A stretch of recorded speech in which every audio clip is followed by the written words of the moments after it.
दो लाइन ही है, अल्लामा इकबाल का शेर के मुंतजिर मेरे जवाल के हैं। मुंतजिर मतलब इंतजार में बैठने वाले लोग, मेरे जवाल के, जवाल मतलब बुरा वक्त।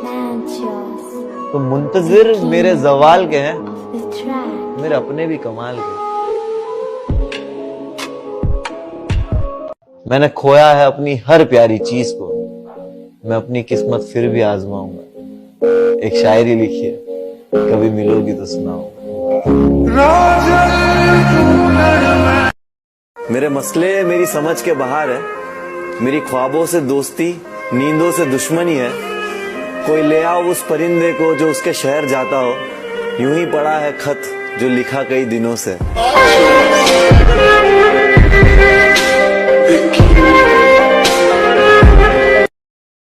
क्या बना था? अब तो ख्वाबों में आना छोड़ दो, अब कौन सा, क्या था?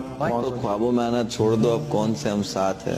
तेरे साथ भी बर्बाद थे, तेरे बाद भी बर्बाद है।